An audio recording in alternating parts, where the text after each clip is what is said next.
고린도서 8장 1절로 15절 말씀. 제가 봉독하겠습니다. 형제들아, 하나님께서 마게도냐 교회들에게 주신 은혜를 우리가 너희에게 알리노니, 환난의 많은 시련 가운데서 그들의 넘치는 기쁨과 극심한 가난이 그들의 풍성한 연보를 넘치도록 하게 하였느니라. 내가 증언하노니 그들이 힘대로 할 뿐 아니라 힘에 지나도록 자원하여 이 은혜와 성도 섬기는 일에 참여함에 대하여 우리에게 간절히 구하니, 우리가 바라던 것뿐 아니라 그들이 먼저 자신을 주께 드리고 또 하나님의 뜻을 따라 우리에게 주었도다. 그러므로 우리가 디도를 권하여 그가 이미 너희 가운데서 시작하였은즉 이 은혜를 그대로 성취하게 하라 하였노라. 오직 너희는 믿음과 말과 지식과 모든 간절함과 우리를 사랑하는 이 모든 일에 풍성한 것 같이 이 은혜에도 풍성하게 할지니라. 내가 명령으로 하는 말이 아니요 오직 다른 이들의 간절함을 가지고 너희의 사랑의 진실함을 증명하고자 함이로라. 우리 주 예수 그리스도의 은혜를 너희가 알거니와 부유하신 이로써 너희를 위하여 가난하게 되심은 그의 가난함으로 말미암아 너희를 부유하게 하려 하심이라. 이 일에 관하여 나의 뜻을 알리노니 이 일은 너희에게 유익함이라. 너희가 1년 전에 행하기를 먼저 시작할 뿐 아니라 원하기도 하였은즉 이제는 하던 일을 성취할지니 마음에 원하던 것과 같이 완성하되 있는 대로 하라. 할 마음만 있으면 있는 대로 받으실 터이요 없는 것은 받지 아니하시리라.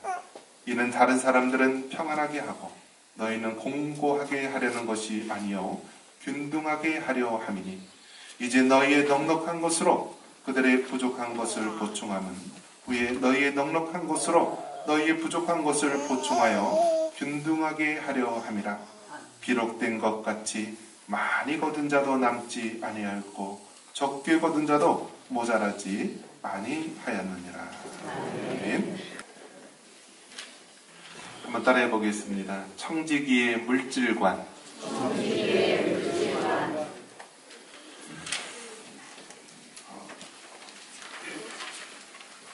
여러분의 지갑은 누구의 것입니까?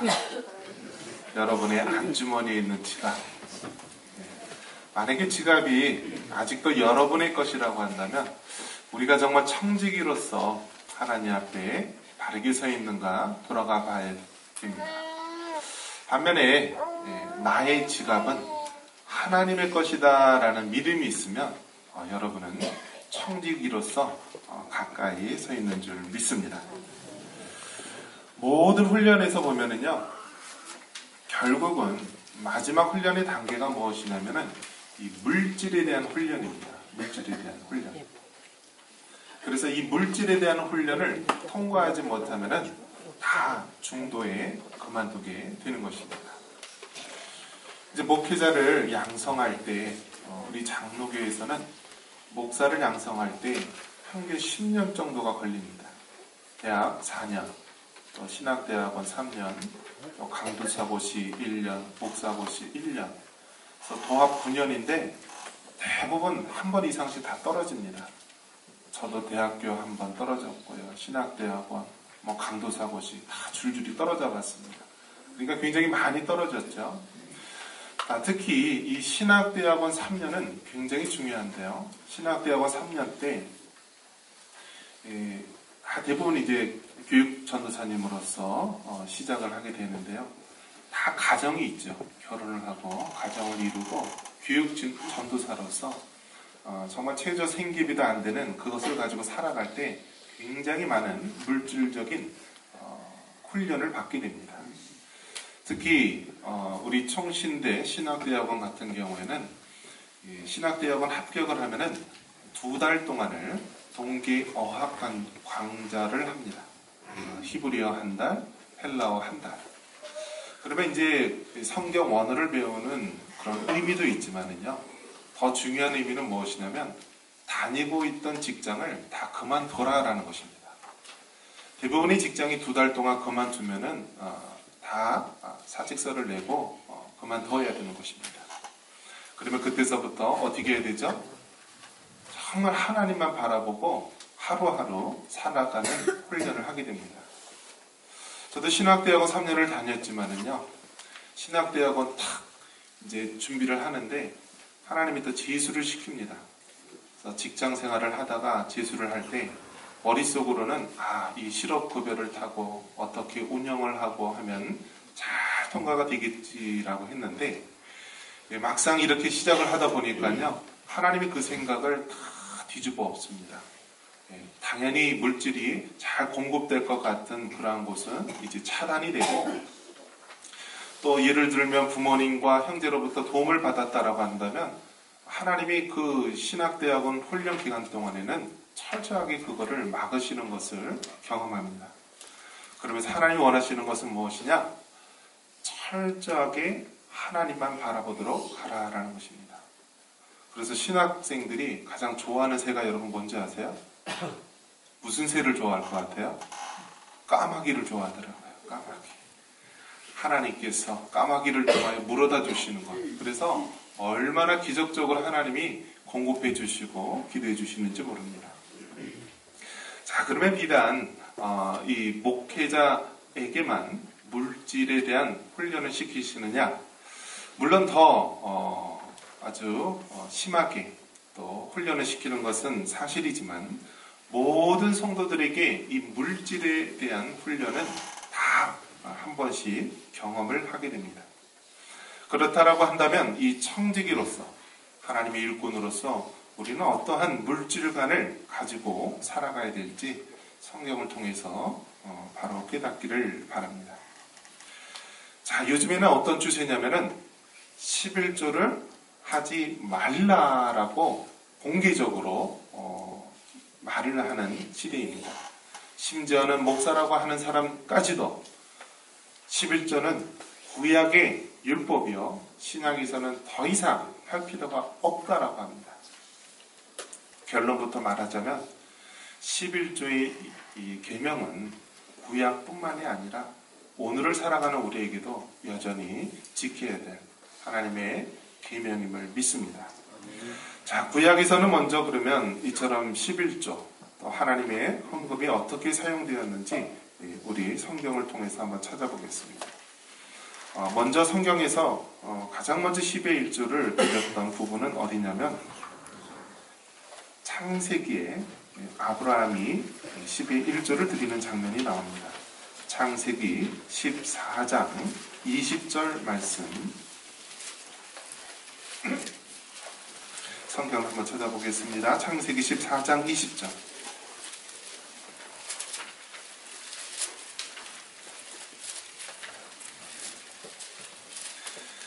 자, 같이 한번 읽습니다.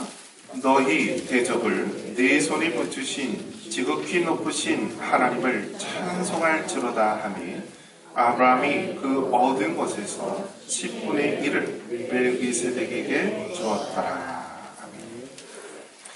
여기서 보면은 아브라함이 조카 롯이 그 지역에 있는 그러한 이 나라에서 포로로 끌려가게 됩니다.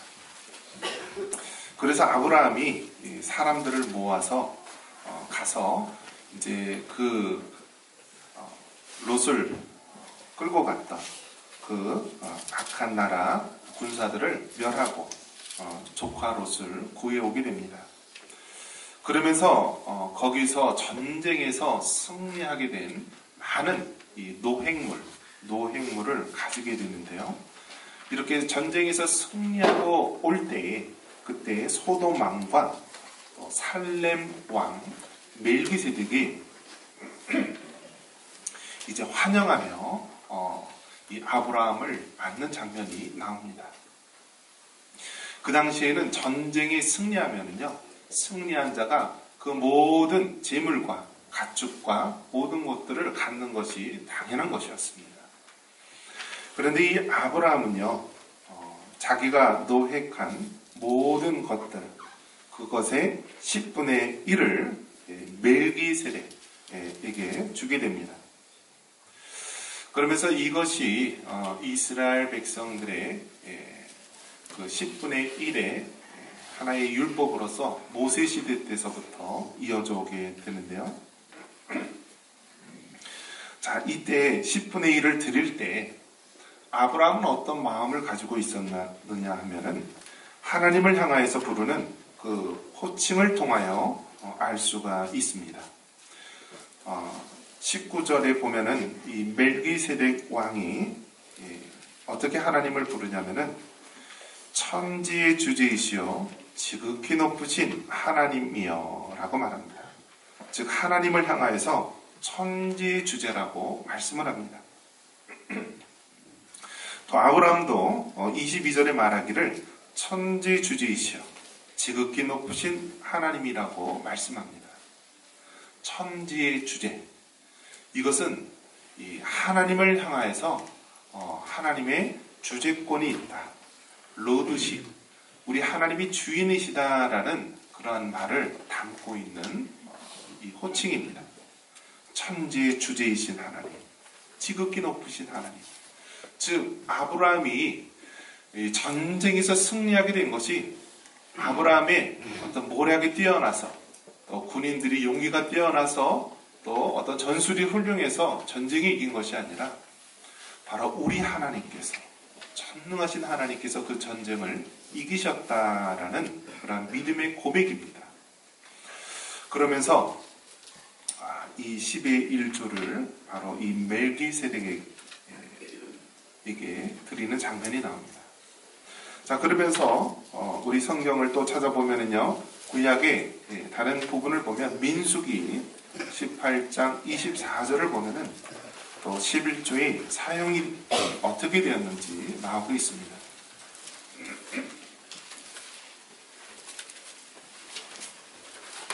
민수기 18장 24절 같이 한번 읽겠습니다. 24절입니다. 이스라엘 자손이 여호와께 거제로 드리는 11조를 레위인에게 기업으로 주었으므로 내가 그들에 대하여 말하기를 이스라엘 자손 중에 기업이 없을 것이라 하였노라. 하나님께서 이스라엘 백성들에게 이제 가나안 땅에 정착하면서 12지파로 다 분깃을 나눠주게 됩니다. 모든 지파들에게는 그 땅의 분깃을 나눠주지만 레위인들에게는 땅을 주지 않습니다. 분깃을 주지 않습니다. 그러면서 하나님이 너희 분깃이요, 또 하나님께서 이처럼 각 지파에서 드린 10의 1조를 통하여 레위인들이 먹을 것과 입을 것을 얻도록 하신 것입니다. 그러면서 오늘 이 말씀에 봐도요, 이스라엘 자손이 하나님 앞에 11조를 누구에게 기업으로 주었다라고 했어요? 레위인들에게 주었다라고 했어요. 그래서 레위인들은 하나님의 제사를 관여하고 또 전적으로 모든 것들을 또 관리하는 그러한 자들입니다. 그들에게는 땅을 분깃으로 받지 않고 이스라엘 백성들이 주는 10의 1조를 통하여 기업을 유지할 수 있도록 하나님께서 제정해 놓으신 것입니다. 그리고 또 레위인들은요, 26절에 보니까 레위인들이 또다시 그의 11조를 통하여 제사장들에게 드리도록 하고 있습니다. 즉 11조의 11조를 제사장들에게 드림으로써 이 제사장들의 어떤 기업을 유지할 수 있도록 하신 것입니다. 그러니까 구약에서 10의 1조를 드리면 제사를 총괄하고 또 아무런 땅이나 분깃이 없이 살아갔던 레위인들과 제사장들을 위해서 드리게 된 것입니다. 자, 이처럼 하나님께서는 레위인과 제사장들이 예배에 전념하고 하나님의 그 예배를 관여할 수 있도록 이스라엘 백성들의 11조를 통하여 진행해 나갈 수 있도록 하신 것입니다. 그런데 이것이 잘 지속됐을까요? 안 됐을까요? 분명히 하나님께서는 이렇게 율법을 통하여 말씀에 놓으셨는데도 불구하고 사사기 시대에 가면은 그것이 여지없이 깨지게 됩니다. 우리 성경 같이 한번 보겠습니다. 우리 사사기에 보면은 자 17장 7절 사사기 17장 7절에 보면은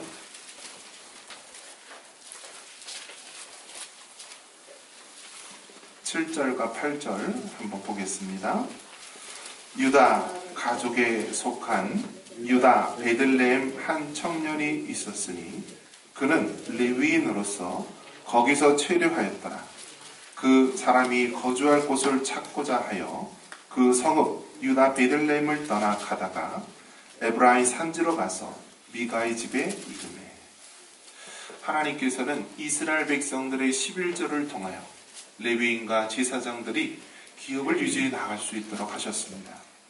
그런데 세월이 흘러서 이스라엘 백성들이 하나님이 하신 일들을 까먹고 말씀을 어기고 살아갑니다. 그러니까 레위인들은 어떻게 하겠습니까? 먹고 살 길이 막막하니까 어떻게 해요? 자리를 떠나게 됩니다. 하나님의 제사를 받아야 될 그런 레위인들이 그 자리를 떠나서 먹고 살기 위해서 그 자리를 벗어나게 되는 것입니다. 그러니까 오늘 이 사사기에도 보니까 한 레위인 베들레헴에 있는 레위인이 먹고 살 길이 없으니까 그 자리를 떠나게 됩니다. 그러면서 한 지역의 미가의 집안에 한 집안의 제사장으로서 들어가게 됩니다. 그리고 미가의 한 집안의 제사장으로 있다가 나중에는 이 단지파 사람들이 이 레위 청년을 끌고 가면서 내가 한 가족의 제사장이 될 거냐 아니면 한 지파의 제사장이 될 거냐 하면서 단지파에서 그 레위 청년을 끌고 갑니다. 이것은 무엇을 이야기하냐면요. 하나님의 말씀대로 그것이 잘 지켜져야 되는데 사사시대, 그 혼란했던 시대에 하나님의 말씀을 어기게 되고 또 11조와 그 모든 올바른 사형초가 이제 흐트러지면서 레위인과 제사장들이 떠나게 된다는 것입니다. 이것이 바로 사사기의 혼탁해진 모습. 여러분 오늘날은 어떻습니까? 오늘날 여러분 이제 미국이라든지 서구에 가면은요 얼마나 많은 교회들이 문을 닫고 있는지 모릅니다. 미국에 있는 큰 교회를 제외하고서는요 대부분의 많은 교회, 특히 이민 목회를 하고 있는 그런 한인 교회들 보면은요 목사님들이 다 이 투자, 쓰리자 하시는 분들이 너무나 많습니다. 즉 주일날 이 예배를 인도하고 또 성도들을 또 주중에 돌봐야 될 사명이 있는 목회자가 이제는 먹고 사는 생업 때문에 목회만 해서는 살 수가 없다라는 것입니다. LA만 가더라도요 운전하시는 분들 중에서 목사님들이 그렇게 많대요. 자, 그렇다면 우리나라는 어떻습니까? 우리나라도 점차 이렇게 목회자가 먹고 사는 문제 때문에 그 자리를 떠나는 시대가 되었다라는 것입니다. 농촌교회나 또 개척교회나 많은 교회 목사님들이 이제 투잡을 가져야 될 시대가 되었고요. 사모님들은 정말 기도해야 될 사모님들이 이제는 그 자리를 떠나서 생업을 위해서 또 자녀들 교육을 위해서 떠나는 경우가 얼마나 많이 있는지 모릅니다. 그 모습이 마치 사사기의 시대를 떠올리게 한다라는 것입니다. 자, 이 모든 것들이 다 무엇 때문에 그렇습니까? 바로 올바른 물줄간이 세워지지 않고 또 사람들의 탐욕이 만들어낸 것이다 라는 것입니다. 한번 따라해 보겠습니다. 하나님의 것을 구별해서 드려야 한다. 여러분, 우리가 청지기를 쓰인 물질간 제일 첫 번째 가져야 될 사명이 무엇이냐면요, 모든 물질은 하나님께 받은 것이다 라는 그런 생각을 가져야 되는 것입니다. 어떤 분들은 이렇게 이야기합니다. 10의 1조에 대한 것을 10개는 다 내 것인데 그 중에 1개는 하나님께 드리고 9개는 내가 갖는다라고 하는데, 이것은 올바른 생각일까요? 아닐까요? 이것은 잘못된 것입니다. 10의 1조를 드린다라는 것은요, 10개 모두 다 하나님의 것입니다. 또 그것에 대한 믿음의 고백으로서 그 중에 하나를 하나님께 드리고 또 9개를 사용하겠습니다 라는 것이 바로 10의 1조의 모습입니다. 그래서 이 11조에서 모든 물질은 하나님의 것이므로 하나님의 선한 일에 아름답게 사용하겠습니다 라는 믿음의 고백으로 나와야 하는 것입니다. 그래서 모든 성도들은요, 교회의 재정과 사업에 성실껏 협조해야 하는 것입니다.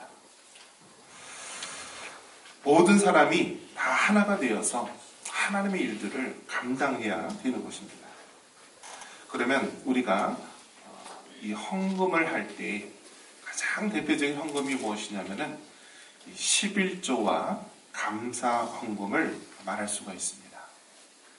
11조는 자기가 수입이 있으면 그 수입에 대한 10의 1을 하나님 것입니다 라는 믿음의 고백으로 드리는 것이고, 감사 헌금은 하나님께서 나의 삶 속에서 생명 주시고 건강 주시고 또 여러 가지 절기 때마다 우리는 감사 예물을 드리는 것입니다. 이렇게 헌금에 있어서 11조와 감사 헌금은 가장 중요한 것이고요, 우리가 드릴 때 몸과 마음과 정성을 다해서 드려야 한다라는 것입니다.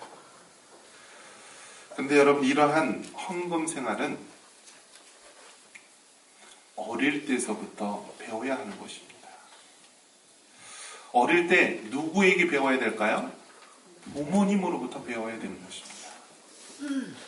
부모님이 아이들에게 헌금을 주면서 이것은 네가 이렇게 용돈을 받았으니까 용돈의 11조, 또 이것은 네가 감사헌금으로 드려라 라면서 어릴 때서부터 우리가 이것이 훈련이 되어야 된다라는 것입니다. 만약에 이것이 훈련이 되어지지 않는다라고 한다면 참 어려움을 겪게 되는 것입니다. 그리고 커서 이것을 하게 되면은 크나큰 어려움에 처하게 됩니다. 그래서 하나님은 철저하게 이 물질을 통하여서 하나님에 대한 신앙을 보기를 원하십니다. 디모데전서 6장 10절에 보면은 돈을 사랑함이 일만하게 뿌리가 되나니 이것을 탐내는 자들은 미혹을 받아 믿음에서 떠나 많은 근심으로서 자기를 찔렀도다. 무엇을 사랑함이 일만하게 뿌리가 된다고요? 돈을 사랑합니다. 자, 그러면 돈은 여러분, 돈은 악한 것도 아니고요, 돈 자체는 선한 것도 아니고 중립적인 거예요. 마치 칼이라는 것이 있는데요, 칼이 강도의 손에 있으면 어떻게 되죠? 사람을 죽이는 데 사용하지만요, 의사의 손에 있으면 칼이 어떻게 사용하죠? 생명을 구원하는 데 사용하게 됩니다. 마찬가지로 돈은 정말 하나님의 사람들은 이것을 선하게 생명을 구원하고 하나님 나라의 일을 위해서 사용되어야 되는데, 만약에 돈이 우리가 죄된 마음으로 사용하게 된다면 그것은 죄악의 근본이 되는 것이요, 하나님 나라와 멀어지게 되는 것입니다. 그런 의미에서 저와 여러분은 돈을 하나님 나라와 영광을 위해서 사용받을 수 있는 여러분 되시기를 바랍니다.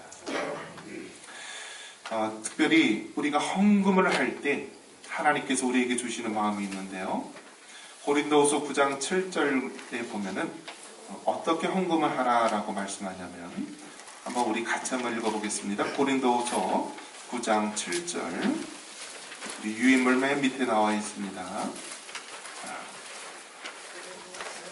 고린도후서 9장 7절, 9절 같이 한번 읽겠습니다.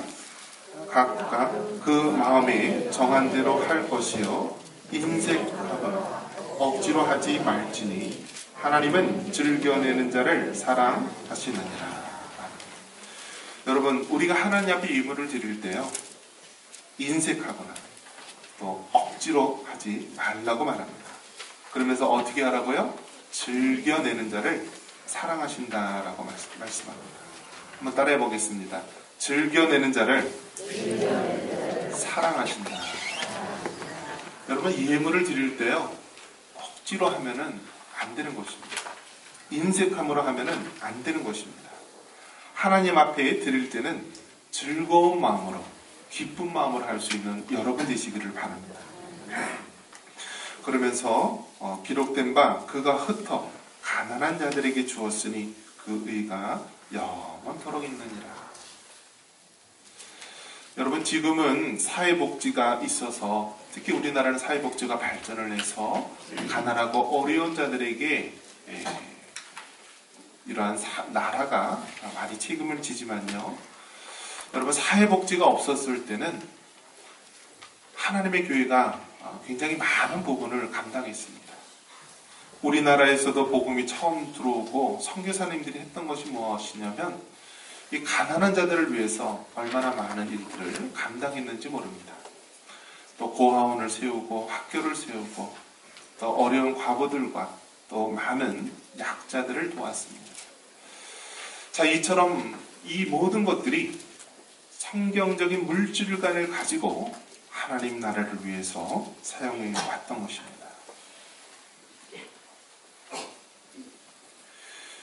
청지기의 물질관,